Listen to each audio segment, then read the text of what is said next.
Alright y'all, welcome back to another episode of Bass All Year. We're here for another video. Now in today's video, we kind of talk about a topic that kind of been surfaced around, and I can't really just explain this in pictures on Instagram or a couple fishing videos on YouTube. Now personally, we're kind of getting into a weird transition of fishing right now. You know, we've got fish that are pretty much totally done with the spawn, and what I've noticed over the past couple of days and pretty much the past week of fishing here in Georgia is, you know, we don't have any more cruising fish, which basically we're losing the entire bluegill spawn. Bluegills are coming off their beds, they're done spawning.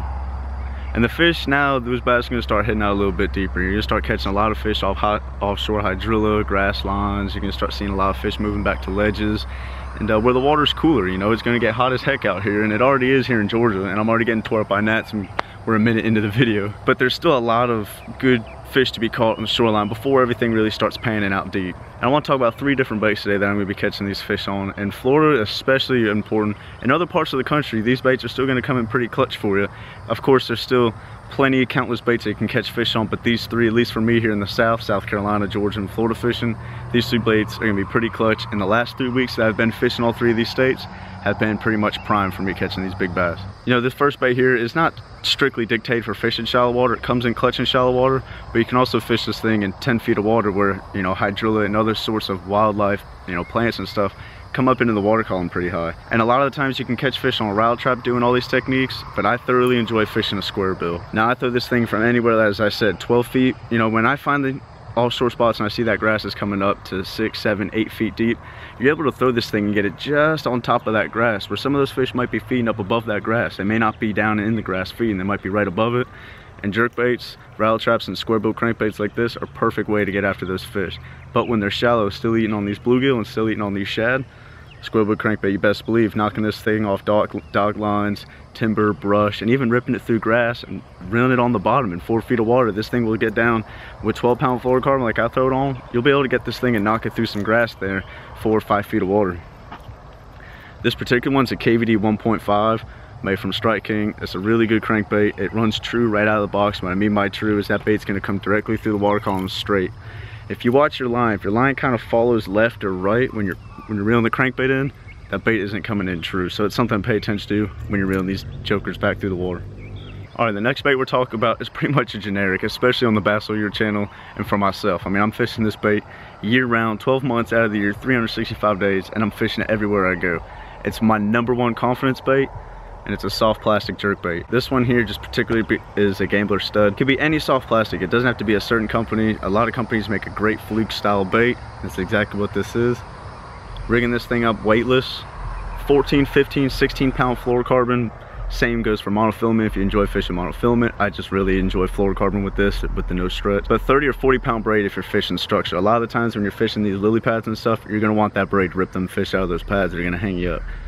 This thing paired up on a 3 or 4-aught extra wide gap hook though, super clutch, super stout, and typically you're always going to get you a couple of good bites, but a lot of the time you're going to get a lot of quantity over quality fishing this style of bait. Because it's such a reaction style bait, it's not a big profile, it doesn't really eye up to big fish. But man, when you get on some offshore grass like we're going to start seeing, especially like as I stated with that squarebill, you can start firing fish up on a fluke after catching some fish on a rattle trap or on a squarebill on offshore grass, believe it or not, with a weightless fluke. You just let that thing sink to where that grass is, pop it through that grass where those fish are feeding on top, you start smoking a lot of fish with soft plastic jerkbait. So it's definitely something to keep in mind. And last but not least, you guys should have seen this bait coming, and honestly this video coming, fishing with Ricky. And I know Ricky probably already knew this bait was coming, but last but not least is going to be a swim jig. Now a swim jig is going to come in so clutch with this bluegill and shad spawn, as you guys saw with me and Ricky pulling in that 20-pound stringer. We had such a great day, and it was one of those where we just hit them good and we hit them fast. But a swim jig is excellent because you can fish this thing around a ton of cover as well. Kissimmee grass, cattails, timber, lily pads, and that swim jig is going to run perfect through those lily pads consistently. A couple different companies that I like fishing myself. The Gambler has a good southern swim jig, and the Dirty Jig, stout jig. I mean, that thing that we're fishing on Kissimmee, Ricky will tell you all about it, the bass guy. He smokes them with that jig, and I personally have fell in love with that jig ever since that day. These here are Vinterbaits jigs. These are old jigs I've had for 4 or 5 years now, and they've held up tremendous. Unfortunately, the company does not make these anymore, so I can't get them. They're hand tied with silicone and rubber, living rubber. So these jigs hold a big profile when they get up under the water.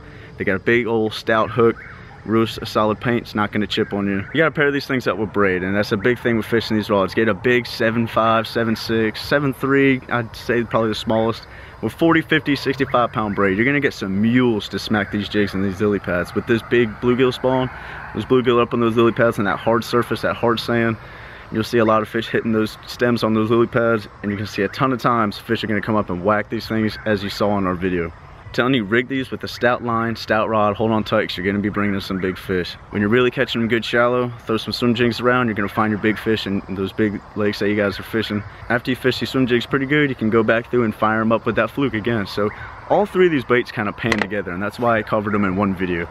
Because if you're firing them up on a crankbait, you can probably slow down and fire them up on a soft plastic jerkbait or double fluke rig, or however you want to rig it. Same thing goes for the swim jigs. You can fire up a couple good fish on a swim jig and maybe go back through slowly with just a swim bait or a soft style jerkbait like the fluke bait. Early spring to early summer, I think these three baits are going to be clutch. Especially Florida, Georgia, South Carolina. I think those states are really going to produce the most with these three baits right here. And personally for me, that's just reaching out to you audience that are in those states, because I've fished all three of them everywhere I've gone. Not any particular colors neither, but kind of keep it around, you know, matching the hatch. Shads, bluegills. Try to keep it around the bluegill and the shad style or pattern baits. I hope you guys enjoy this informational video. It's a cool fishing stuff style video.